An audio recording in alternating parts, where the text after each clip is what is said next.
e se servimos em espírito e em verdade, a nossa adoração não é superficial, porque nós entendemos o contexto ao qual o apóstolo Paulo, ele traz a referência à igreja de Tessalônica, no capítulo 5, no versículo 18, em tudo dai graça.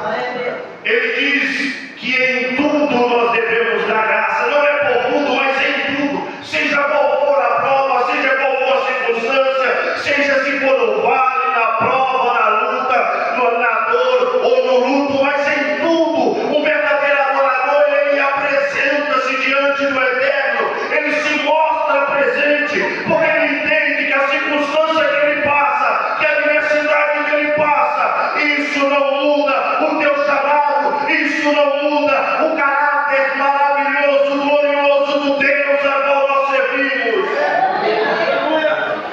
Porque o adorador, ele adora em meio à dor, ele adora em meio à prova, ele adora em meio ao vale, ele entende que a sua vida é um atributo real e verdadeiro sobre essa terra de quem é o seu Senhor. E muitas vezes nós vemos pessoas dizer que é cristão, que serve a Deus, mas não pode passar por uma prova, pastor, que começa a murmurar, começa a questionar, começa a querer indagar a Deus para entender o porquê da prova. Mas o verdadeiro adorador, quando vem a adversidade, quando vem a prova, aí é que ele mostra onde realmente estão as suas forças, aí é que ele mostra onde realmente ele está firmado, porque há uma promessa sobre essa igreja, há uma promessa sobre a igreja de Cristo. Quando o Senhor Jesus ele firma a promessa, ele anda 45 quilômetros rio acima, até Cesareia de Filipe, até a terra do inimigo, até onde estavam devotos a outros deuses, a Baal, e ele vai fazer uma promessa com o céu da igreja. Mas o fato interessante é que quando ele encerra essa promessa, ele começa a fazer uma pergunta: o que dizem os homens que eu sou? Alguns vão dizer João Batista, outros Elias, e alguns vão dizer Jeremias. Só que ele não estava se importando com o que o povo dizia. Ele queria ver se verdadeiramente aqueles que o seguiam, se eles entenderam que eles não eram escolhidos, mas eram eleitos. Porque o eleito ele entende a quem ele serve, porque o eleito ele entende para que foi chamado, porque o eleito ele sabe quem é o seu Senhor, porque o eleito verdadeiramente entendeu a proposta do Evangelho da cruz. E Pedro, cheio do Espírito Santo, vai dizer: tu és o Cristo, o Filho do Deus vivo. O Senhor lhe faz uma promessa: tu és Cefas, e sobre esta pedra edificarei a minha igreja.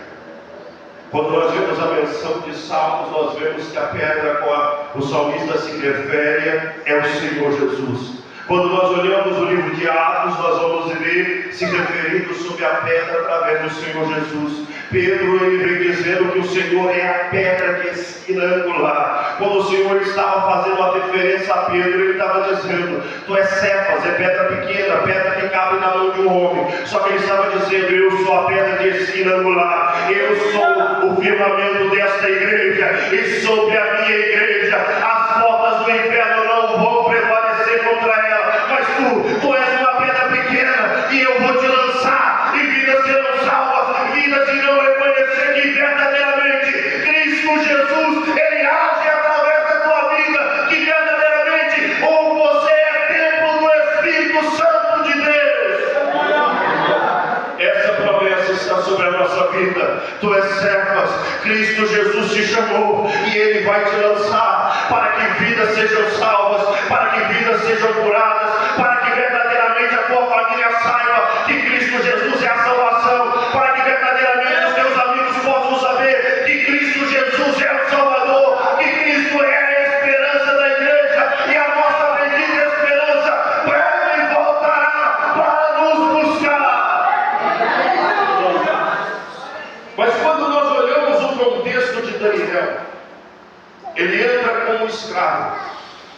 Alguns biblicistas sugerem que ele foi um príncipe em Judá, alguém de grande importância, devido ao seu intelecto, à sua postura, porque Daniel ele entendeu que ele estava em terras estranhas, pastor, em meio ao povo que tinha o costume de adorar outros deuses. E agora ele não era um mero convidado, mas ele era um escravo. E quando nós olhamos o escravo, ele sempre tem um senhor e ele é obrigado a seguir as ordens do seu senhor. Só que o que Daniel nos ensina é que a santidade de Deus é inegociável. É que a santidade de Deus não pode ser comprada por nada. E Daniel ele mostra que verdadeiramente ele entende este princípio, trazendo através da sua vida um testemunho vivo de um caráter zeloso, de um Deus poderoso através da sua vida, se mostrando sendo fiel mesmo em meio às adversidades, se mostrando ser fiel mesmo em meio às provas, se mostrando ser